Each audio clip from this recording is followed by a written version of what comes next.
Hello বন্ধুরা, আজকে আমি আপনাদেরকে যেই গল্পটি শোনাতে যাচ্ছি তা হলো একজন মৃত বন্ধু তার জীবিত বন্ধুকে ডেকেছিল।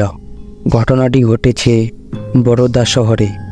এককালে তখন আমরা দ্বাদশ শ্রেণীতে পড়ি।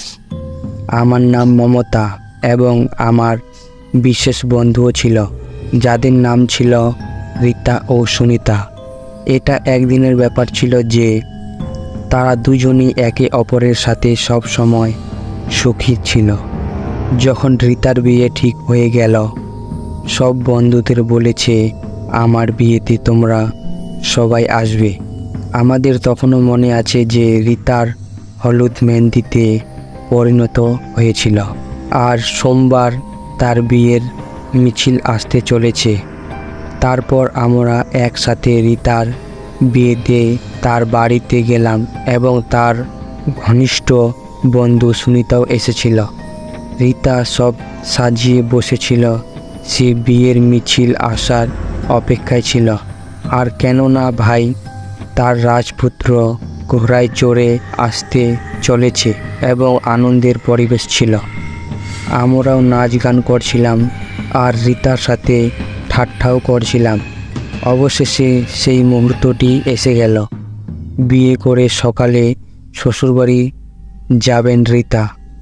আমরা রাতে বরকে দেখলাম, রাতের খাবার খেয়ে নিজ নিজ বাড়িতে গেলাম। কিন্তু সুনিতা তার বাড়িতে যাচ্ছিল, তখন তার সঙ্গে ঘটে যাওয়া বড় দুর্ঘটনা।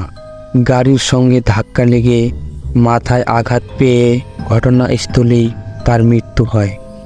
4-5 মাস পর রীতা যখন সুনিতাকে ফোন করে, তখন সে হতভম্ব হয়ে যায়, কারণ ফোনটা সুনিতা নয়, তার মা তুলেছিল। আর সেই সব কথা রীতাকে বলে দিল। তখন মনে হলো রীতার পায়ে থেকে মাটি সরে গেল। তিনি জোরে জোরে কাঁদতে শুরু করেন এবং শ্বশুর বাড়ির সবাইকে এই কথা জানান। 2-3 বছর পর রাতে সুনিতাকে দেখতে শুরু করে রীতা। ও বলল, দোস্ত আমার কাছে আয়, আমি একা থাকতে পারবো না। আর রীতা ভয় পেয়ে গেল। কিন্তু সকাল হলে তিনিও সবাইকে এই কথা বলেন, কিন্তু কেউ বিশ্বাস করেনি যে সে সত্য বলছে। আস্তে আস্তে দিন কেটে গেল আর রীতার মনে হলো পাগল হয়ে যাচ্ছে। সে কি করছে বা কি করতে যাচ্ছে তার কোনো ধারণাই নেই। শ্বশুরবাড়ির লোকজন বিরক্ত হয়ে রীতাকে তার বাড়িতে পাঠানোর সিদ্ধান্ত নেয় এবং তিনি তার ছেলেকে ডেকে বললেন তাকে তার মায়ের বাড়িতে ফেলে দিতে। রীতা তার বাসায় চলে গেল, কিন্তু রীতা তার মৃতদেহ একই কাজ শুরু করে। তার কর্মকাণ্ড দেখে তার বাবা তাকে পণ্ডিতের কাছে দেখানোর কথা ভাবলেন। আর দেখা যাক পণ্ডিতরা কি বলে। বাবা তখনও ভাবছিলেন। পরের দিন বিকেল হয়ে গেল, রীতা তখনও দরজা খুলল না। ওর বাবা বাইরে থেকে ডাকতে লাগলেন, দরজা খুলো কন্যা, আমি অবশ্যই তোমার চিকিৎসা করব আর আপনি ভালো থাকবেন।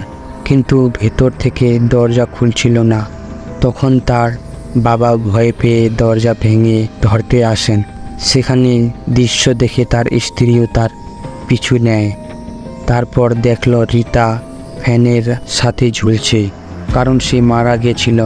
তখন তার মা বুঝতে পেরেছিলেন যে আমার মেয়ে সত্য বলেছে। আজ তার বন্ধু সুনিতা তাকে ফোন করছে। অবশেষে সুনিতা আমার মেয়েকে নিয়ে চলে গেল। বন্ধুরা, গল্পটি ভালো লাগে থাকলে লাইক করুন, সাবস্ক্রাইব করবেন।